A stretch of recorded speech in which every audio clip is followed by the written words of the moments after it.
Hi, it's me, Magenta Fantasies, bringing you my very first devlog. 2022 was an exciting and exhilarating whirlwind of a year. The first half of the year was consumed by wedding preparations, then my wedding and honeymoon happened in August, before I moved into a new apartment with my husband in September. Because of all this, I'm extremely impressed with how far Outcasts of the Rift has come along. Let's talk about some of those accomplishments. For those of you who found the video on YouTube and have never heard of Outcasts of the Rift, I'll give you a brief summary. Outcasts of the Rift is a story-driven RPG featuring grid-based strategy battles like those seen in Fire Emblem. It combines them with exploration-based maps and multiple combat skills for each character to choose from like those in Pokemon.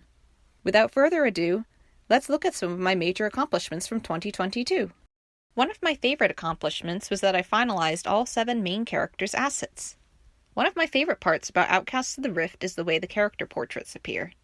They're even animated. It's not a considerable amount of extra work to create frames based on the character's assets and animate them, and it's definitely worth the extra effort. As an illustrator, I've always admired games with expressive character portraits, so this part of Outcasts of the Rift is very near and dear to my heart. I completed Ronslur's tile sets, meaning I essentially have the assets I need to create half the game's maps. The castle where the game begins and its many elaborate rooms are complete, and they look spectacular. While no woodland maps are finalized, hence why I'm not showing any here, I have all the trees and plants I need to make Ronslur's woods as enchanting and eerie as I envisioned.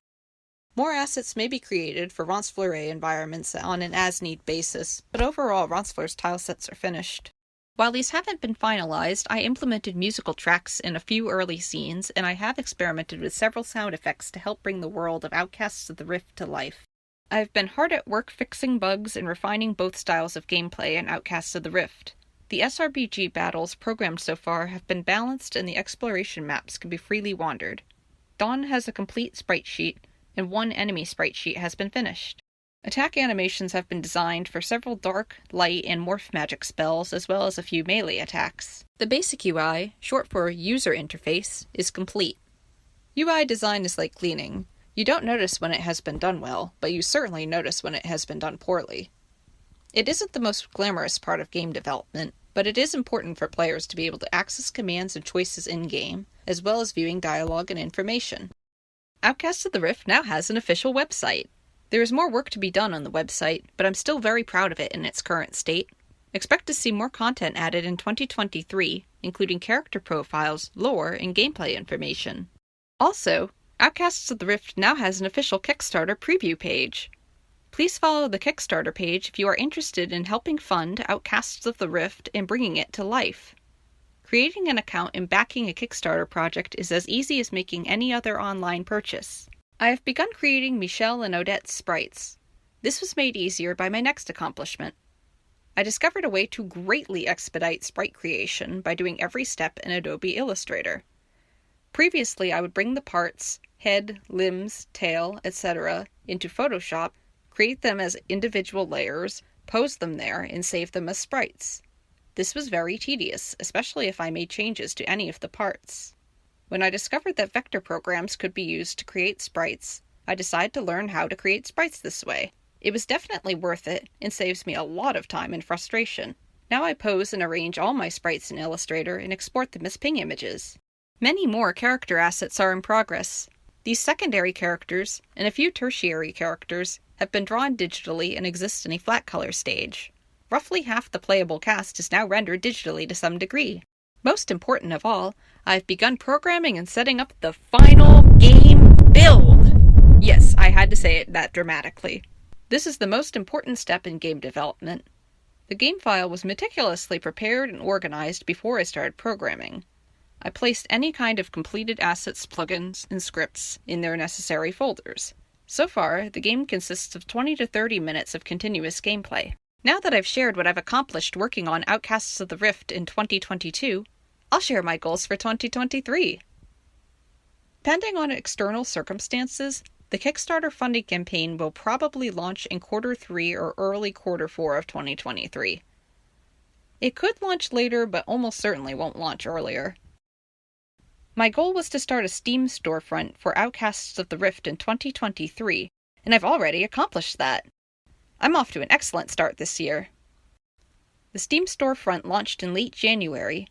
It is public, but still partially in development. My goal is to have the Steam page in a more polished state by the end of Q1 of 2023. Nonetheless, please wishlist Outcasts of the Rift so that it will gain more traction on Steam. Wishlisting helps promote games from small studios like mine and allows more people to find them. One goal of mine is to have a demo ready so people can play it at several conventions I'll be attending in 2023. I'll post a schedule at a later date. There may or may not be a demo available online. The demo will likely be around a half hour in length. If you would like to learn more about Outcasts of the Rift, including when the Kickstarter campaign will launch, I am planning to create an email newsletter and send the first one in the near future. Please sign up for the email list on the Outcasts of the Rift website. You can find the link in the description. I'm also planning to add more content to the website, including character bios and a press kit. I have other less concrete goals, which I'll cover in brief here.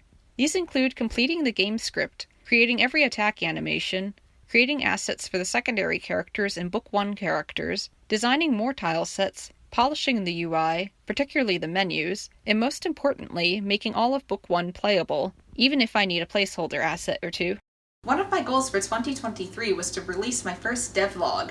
After seeing so many other fascinating devlogs on YouTube, I felt inspired to make my own and document the journey of creating Outcasts of the Rift. Currently, I'm recording the audio using my smartphone, but I'm planning to get a microphone in the future. If anyone has any recommendations for a microphone, especially one that filters out background noise well, since I have minimal sound editing skills, I would love to hear your suggestions. If you enjoyed today's video, please hit the like button and subscribe so you'll be notified of future Outcasts of the Rift devlogs.